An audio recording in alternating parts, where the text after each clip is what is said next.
नमस्कार, good morning मित्रांनो. मी प्रशांत कदम. माझ्या YouTube channel YouTuber Prashant Kadam या यूट्यूब चॅनलवरती आपलं स्वागत आहे. आणि आज आता आपण आलो आहे, हे कर्जत तालुक्यातलं एक जामरुंग म्हणून गाव आहे. आणि ह्या गावाच्या जवळच रामखंड किंवा एक इकडे महादेव कोळीराजांचं एक ह्या जंगलामध्ये एक लहानसा वाडा आहे. माझ्यासोबत माझे मित्र आहेत आता विजय कांबळे, पुढे गणेश फलके. गणेश हाय का. त्यानंतर हे जयवंत जाधव, तिथे समोर सुमन सिंग. आणि आज आमचे गाईड असतील. हो, तुमचं नाव काय म्हटलं? मोहन बांगर. हां, मोहन बांगर हे आज आमच्यासोबत गाईड म्हणून येतील. चला तर आता इथे आम्ही गाडी पार्क करून इथे आता आम्ही ट्रेकला सुरुवात करतोय. हा समोर दिसतोय हा कोथळीगड उर्फ पेठचा किल्ला. आणि हा जो समोर जो डोंगर दिसतोय, इथे ह्या डोंगरामध्ये एक नेढा आहे, नैसर्गिक नेढा. आणि रामखंडसाठी आम्हाला जायचं आहे. हा डोंगर समोर दिसतोय.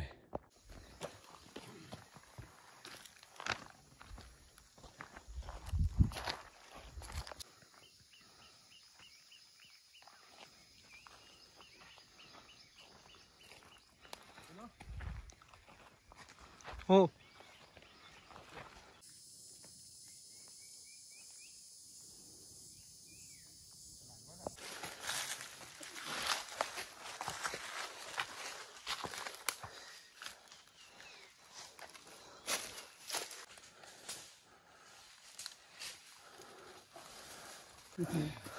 रामखंडच्या पायथ्यापर्यंत पोचलोय. आता मुख्य चढण आता इथून स्टार्ट होईल. जंगलाच्या ह्या पॅचमधून थोडं आणखीन पुढे गेलं की पाण्याच्या प्रवाहातून उभी चढून आम्हाला वरच्या माथ्यावर जावं लागेल.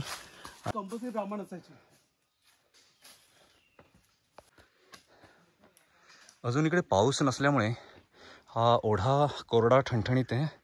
पण एकदा जुलै ऑगस्टमध्ये जेव्हा पाण्याचा फ्लो वाढलेला असेल तेव्हा मात्र इकडचा नजारा हा बघण्यासारखा असेल.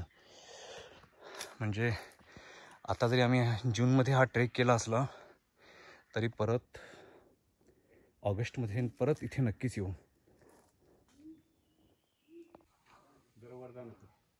पाणी कुठे आहे? पाण्याने कुठे पाणी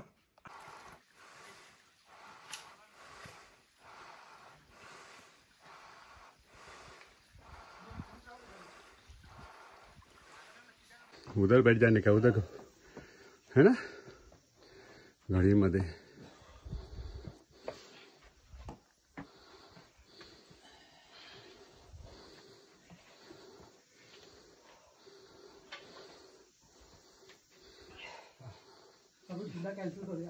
हां,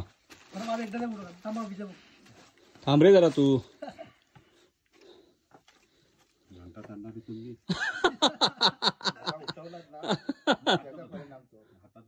तू जे फोटो काढायचं म्हणतोस ना, पहिलं हे इंजिन चढल्यानंतर ते दगड राहिले तिथे शाबूत, तर तू फोटो काढशील. हे बघ झोपत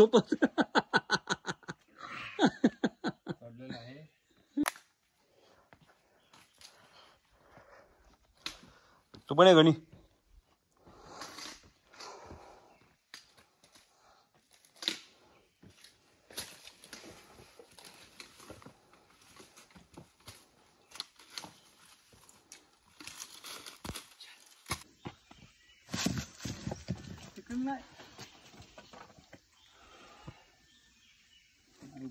हो कपस जाईल तो.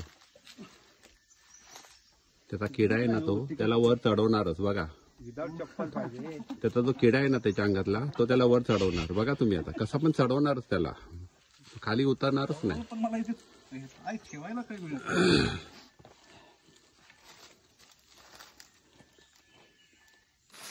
जवळपास 2 तासाची पायपीट करून आम्ही ह्या स्पॉटला आलोय.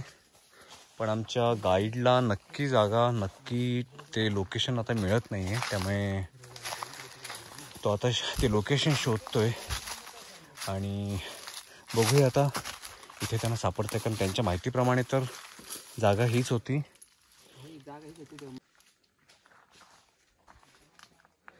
हा रामखंड भाग म्हणजे इथल्या स्थानिकांचं काहीतरी देवस्थान वगैरे आहे. आणि आता इथं काही असं बघण्यासारखं काही नाही आहे. फक्त एक आमचा 2 तासाचा चांगला ट्रेक झाला आहे. आणि निसर्गामध्ये काही काळ राहण्याचा एक आनंद आपण इथे घेऊ शकतो. आणि पावसाळ्यामध्ये हा परिसर पाहण्यासारखा असेल. ह्या डोंगराच्या वरती गेलं की इकडून भीमाशंकरला जाणारी वाट आहे.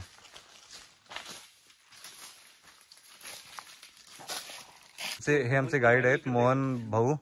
हे मोहन भाऊ ह्या जागेचं, ह्या ठिकाणाचं, म्हणजे इथे काय होतं पूर्वी, कारण आता इथे आल्यानंतर आम्हाला काही दिसत नाही, पण पूर्वी काय होतं त्याच्याबद्दल थोडी माहिती देतील. हा मोहन भाऊ सांगा. आता पण शंकराचं पिंड आहे, त्याच्यामुळे आपल्या याच्यामुळे सगळं दिसत पण नाही. पाचा त्याच्यामुळे ते दगडीमुळे सगळं पाचा पाळ पडलेलं आहे. आणि आता गणपतीची एक पण मूर्त होती, रामाची पण होती, पण ते पण आता कधी पूर्ण डोंगर खसलाय ना त्या याच्यावर. अच्छा. त्याच्यामुळे आपल्याला काही दिसत नाही. फक्त शंकराची पिंड आहे, पण ते आता तिथे पाचोळा पडलेला ना त्या दगडावर, त्याच्यामुळे ते दिसतच नाही. अच्छा, हरकत नाही. आपण एक चांगला ट्रेक तर केलाय, जंगल ट्रेक झालाय आपला मस्तपैकी ओढ्याच्या मार्गाने. त्यामुळे जरी आपल्याला इथे काय बघायला नाही मिळालं तरी पण असं निराश होण्यासारखं असं काय नाही, कारण आम्ही हा ट्रेक खूप छान एन्जॉय केलाय. आणि इथं आता एक 10-15 मिनटं थांबून आम्ही परत खाली गावामध्ये जाऊ. तिथे जेवणाची ऑर्डर ऑलरेडी दिलेली आहे. जामरुंग हे गाव, समोर दिसणारा तो पदरगड, मी जरा झूम करून दाखवतो. हा दिसतोय, हा इकडे पदरगड. हा इथे समोर दिसतोय, हा बुदल्या डोंगर. त्याच्या हे जे समोर जे झाड दिसतं त्याच्या पलीकडे आहे तो तिकडे तुंगी किल्ला आहे. आणि इकडे डावीकडे पलीकडे आहे तो आणि ह्या झाडीच्या पलीकडच्या डोंगरावरती कोथळीगड आहे.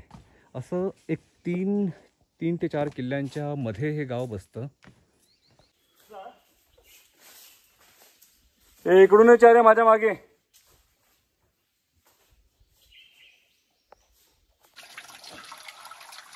नेक्स्ट.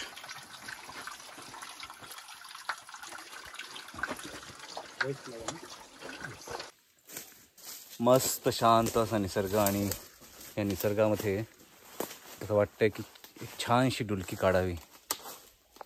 हे एक वाळलेलं झाड मोडलंय आणि वेलीने त्याला असं वेढून ठेवलंय की बरोबर काटकोनामध्ये ते तसंच लटकून एखाद्या झोका बांधावा तसं.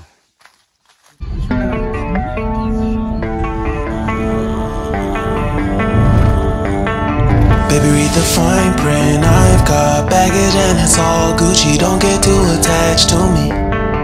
Everybody act like the answer.